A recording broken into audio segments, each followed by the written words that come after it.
ഗസയിലെ തകർന്ന തരിപ്പണമായ കെട്ടിടത്തിന്റെ അവശിഷ്ടങ്ങൾക്കിടയിൽ നിന്ന് പട്ടാളക്കാര് ഒരു യുവതിയെ ജീവനുണ്ട് എന്ന് ബോധ്യപ്പെട്ടപ്പോ കൈ പിടിച്ചിട്ട് ഉള്ള ഒരു ദ്വാരത്തിലൂടെ പുറത്തേക്ക് ഇങ്ങനെ കൊണ്ടുവരുമ്പോ ആ പെണ്ണ് പുറത്ത് വെളിച്ചെങ്ങനെ കാണാൻ തകർന്നു കിടക്കുന്ന കെട്ടിട അവശിഷ്ടങ്ങൾക്കിടയിൽ എന്നാണ് അവൾ കുടുങ്ങിപ്പോയത് എന്ന് പോലും അറിയൂല.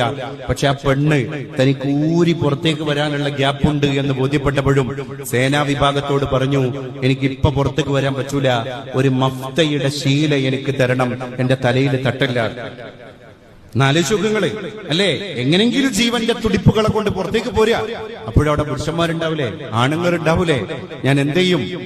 അതാണ് രാത്രി എന്റെ മയ്യത്തെടുക്കണം, അത് തന്നെ സൈഡ് മറച്ച മയ്യത്ത് കട്ടിലാകണം. കാരണം എന്നെ കട്ടിലിൽ നിന്ന് ഖബറിലേക്ക് ഇറക്കി വെക്കുന്നത് ആണുങ്ങളായ സ്വഹാബികളാകും എന്ന് നിയമം പറഞ്ഞ റസൂലുള്ളാഹിന്റെ മകളുടെ പേര് സ്വീകരിച്ചാൽ മാത്രം പോരല്ലോ നമ്മളെ കുട്ടികള് അല്ലേ? നമ്മളൊക്കെ കുട്ടികളെ പേരിന്റെ കൂടെ നല്ല മൊഞ്ചുള്ള ഫാത്തിമ എന്നുള്ള പേരുണ്ട് അല്ലേ?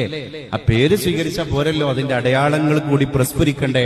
അള്ളാഹു നമ്മളെ മക്കൾക്ക് ഇസ്സത്ത് കൊടുക്കട്ടെ. അള്ളാഹു നമ്മുടെ കുടുംബത്തിന് ദീനീ ബോധം